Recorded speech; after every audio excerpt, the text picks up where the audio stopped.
Hi, it's Barb here from barbgrant.com, your change success coach. In this post, I wanted to talk about the idea of embrace the suck and why that's really important in a business and change context. So embrace the suck is an idea that I've picked up from David Goggins. If you haven't heard of David Goggins, he's a really fascinating guy. He's become quite a big centre of attention probably last year in the personal development world. And if you're interested to know more about him, go and check him out in the Joe Rogan Experience interview with David Goggins. So really what embrace the suck means to me is that we should get over our avoidance of what it is we don't want to do, and we should actually embrace the suck, like get to grips with what it is that we're most reluctant and reticent to do, because let's face it, if it's on the agenda, we know it's something we really need to do, and we need to get over the denial. So if I think about the idea of embrace the suck, personally, for me, one of the things would be that sometimes I can get into a real process of avoidance about phone calls. Don't ask me quite why. I think it's something from my own family relationships and my parents' attitudes to the phone. So one of the things I try to do is embrace the suck, and at the beginning of the day it's always good to do these things in the morning when your resilience and your willpower is at its greatest.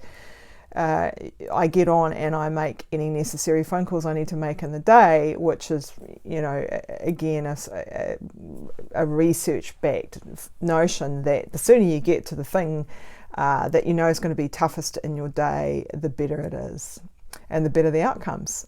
So in the workplace, when you're working on significant pieces of change, again, there's a real need to embrace the suck. Quite often, the reason that a change manager gets the gig, gets in the door, is because there is a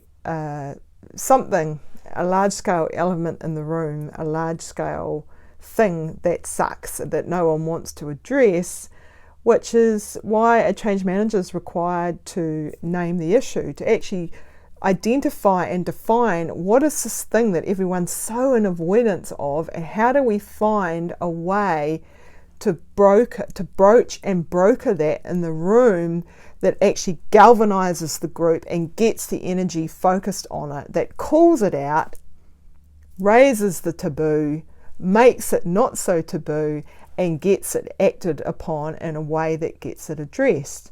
So embracing the suck is an essential quality of delivering successful change in an organisation. That means that there's some courage involved in embracing the suck. If you're somebody that finds yourself in situations that you're aware that there's an unspoken thing, for you maybe the burning platform, the very compelling thing that you are all supposedly gathered in that room to address, and yet you seem to be talking around that issue about something completely different. The issue's over here and everybody's kind of falling over here. Then you need to have the courage to actually point that out calmly, collectedly and rationally.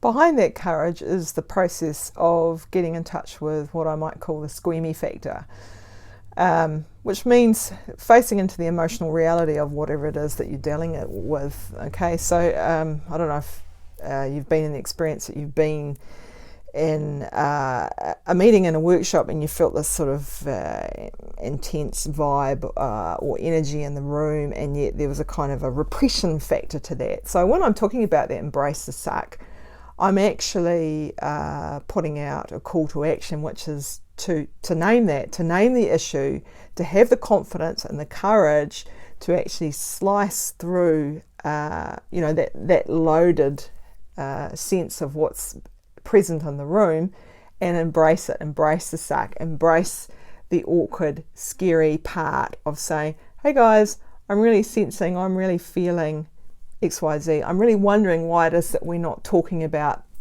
ABC. It seems to me this is the most important issue because of, and then actually marshalling the attention, the intention of the group to actually address that issue. Another piece there is that the obvious answer is not always the right answer. So there's an embrace the suck to actually drilling into things and asking the naive inquirer questions, the questions that will really excavate what's really going on. So you want to avoid the knee jerk of, oh, we've got this problem, therefore the solution is boom, like the one that first appears and is most evident, most obvious.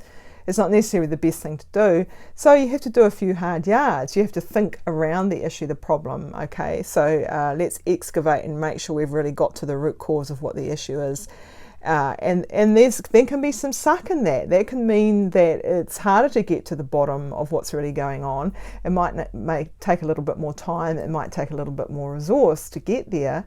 And you need to be thoughtful and mindful about what is the right resource and what are the right questions you need to ask about that.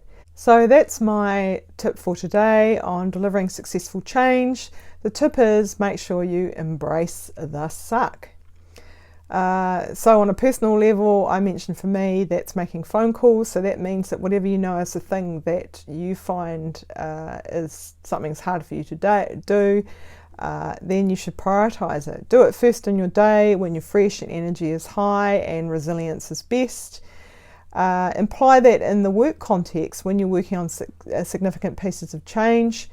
Have some courage when you know there's a squeamy factor around something and it's going to take some hard yards to get through it, to get it addressed. Be the change you want to see. Make sure you're the one that has the courage to actually name the issue, to surface it in the room, to marshal the attention of the group dynamic to actually get it addressed. 9 times out of 10, the thing that is the embrace the suck factor, the thing that no one's talking about, everyone's in denial about, is the most essential and crucial thing that needs to be addressed. So let's all step up and be the person who actually makes sure that we have the courage of our convictions to embrace the suck and get the most pressing thing addressed. That's my top tip for delivering a successful change. Thanks for listening. I'm Barb from barbgrant.com.